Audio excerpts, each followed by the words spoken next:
प्रांगण में महागुरु महादेव की बात होगी और हम आप निकल कर नहीं आएंगे सुनने और समझने। ये कैसे दुर्भाग्य है हमारा, आपका समझ नहीं है। इसीलिए गुरु की जरूरत है, इसीलिए है गुरु की जरूरत। जो हम आप अंधेरे में अब तक हैं वो कैसे इंजोरा में जाएंगे। हमारे आपके जीवन में कोई अच्छे गुरु नहीं थे, कोई बताने वाला था ही नहीं, कोई समझाने वाला भी नहीं था। इसीलिए हम आप जगत के आकर्षणों में उलझ के रह गए हैं, उनसे हम आप मुक्त नहीं हो पा रहे हैं, वही मेरा पकड़ा जा रहा है।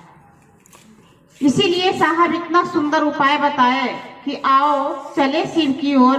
जो उन्होंने इस शब्द को कहा, इस पर हमको आपको विचार करना होगा कि हमारा आपका मन जो है इतने जगत के आकर्षणों में जो फंस के रह गया है, उससे हम आप कैसे उबर पाएंगे।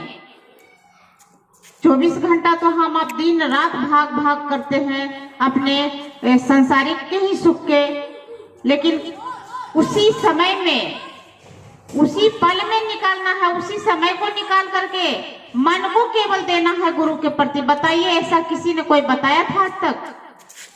किसी ने नहीं बताया। ये पहली बार ऐसा सौभाग्य हमको आपको मिला है कि किसी ने मेहनत करके दिया है कि बाबू रे जाओ इसको केवल तल करके खा लेना है, फिर भी हमको आपसे नहीं हो पा रहा है। ये कैसी दुर्भाग्यता है हमारी आपकी। हम आप यहाँ आए हैं, क्या हमारा आपका घर में कोई काम नहीं था? लेकिन सब काम करते हुए गुरु से प्रेम है तब हम आप निकल के चल आए, नहीं कि नहीं घर का तो काम होता ही रहेगा और फटाफट हम जैसे देखते हैं। कहीं हमको जाने का रहता है ना तो नाश्ता खाना दोनों एक बार बना लेते हैं कि भैया जाना है जाना है। एक दिन पहले से सिलसिला चलते रहता है कि आज कहीं निकलना है, नहीं तो खाना नाश्ता अलग टाइम से बनाइए, खाना अलग टाइम से बनाइए तो भाई टाइम होगा। लेकिन कहीं जाना है और गुरु से प्रेम है, ये भी मेरा अपना काम है, गुरु भी मेरे अपने हैं, तो दोनों को पलड़ा एक समान रखना होगा ना, समभाव में न रहना होगा आपको कि ना घर छूटे, ना परिवार छूटे और ना मेरे गुरु छूटे। इन सारी बातों को ध्यान देना होगा। ये मामूली चीज सिर्फ चर्चा नहीं है, आसान नहीं है। बोल देने से कि हाँ भाई शिव को गुरु, मेरे शिव गुरु है, इतना कह देने से गुरु नहीं होते हैं। उस पर आपको सजग रहना होगा, उस पर आपको अमल करना होगा, उस पर आपको चलना होगा, ध्यान रखना होगा सारी बातों को, तभी हमारे जीवन में कोई अच्छे परिणाम आता है। जब बच्चे स्कूल जाते हैं पढ़ने के लिए, अगर वो कंटिन्यू नागा कर दे तो क्या वो गुरु का ज्ञान उसे मिल पाएगा? अच्छा से वो सीख पाएगा? क्या आज पढ़ाया हुआ कुछ मालूम नहीं है, क्या हुआ आज हुआ, क्या गुरुजी बताए कुछ पता नहीं है उसको।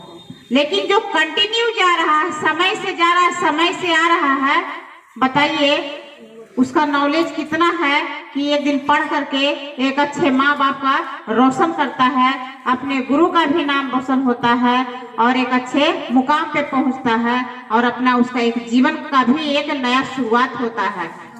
कोई अच्छा इंजीनियर बन गया, कोई डॉक्टर बन गया, कोई बहुत सारी चीज है, तो उसका जीवन नहीं सुधर जाता है।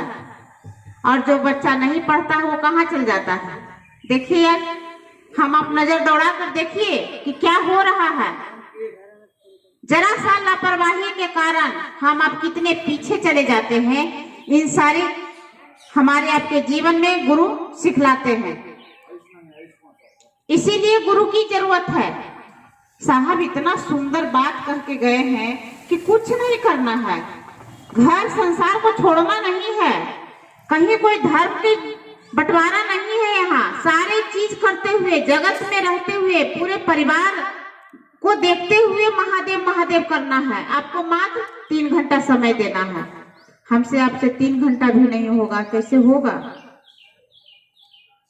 4 घंटा या 3 घंटा 5 घंटा जो भी है, कहने का मतलब एक दिवसीय में तो भाई 3 घंटा से ज्यादा ही होता है, क्योंकि बहुत सारे लोगों को देखना पड़ता है। हाँ सबको करना पड़ता, मिला के चलना पड़ता है, तो टाइम का उसका तो निर्धारित नहीं है। लेकिन ऐसे 4 घंटा का है, चलिए कोई बात नहीं है, 4 घंटा भी बहुत है।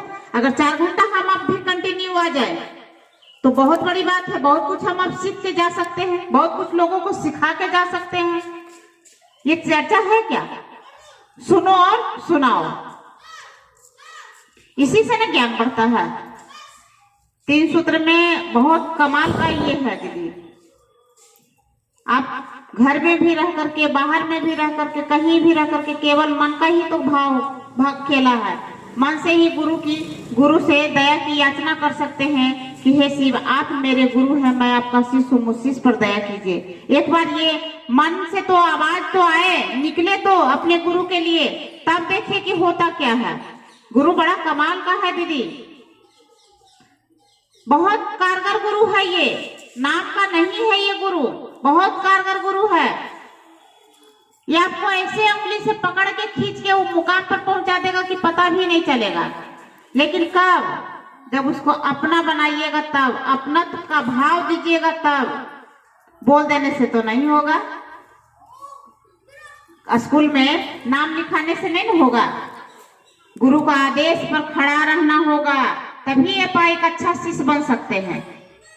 अच्छा शिष्य वही होता है जो गुरु के आदेश पर खड़ा रहता है, गुरु की बात को मानता है। जैसे गुरु कहते हैं वैसे शिष्य एक करता है, तब देखिए एक अच्छे शिष्य का पहचान होता है। तो हमको आपको गुरु ने क्या सिखाया है? कुछ तो सिखाया है ना भाई। अच्छा, जैसा गुरु वैसा चेला। हम अब किसका गुरु, किसका चेला है? कहते हैं ना गर्व से, महागुरु महादेव का चेला है रे। कोई धरती पर कोई गुरु है तो मेरे गुरु महादेव है, नहीं कोई देव है तो मेरे गुरु महादेव है, कोई काल है तो मेरे गुरु महाकाल है। और बताइए हम आप महाकाल का चेला है, कितना गर्व होता है अपने आप पे, नहीं होता है? इसीलिए ये तीनों सूत्र को करना है दीदी। दया की याचना जब मन करे तब करिए, इसमें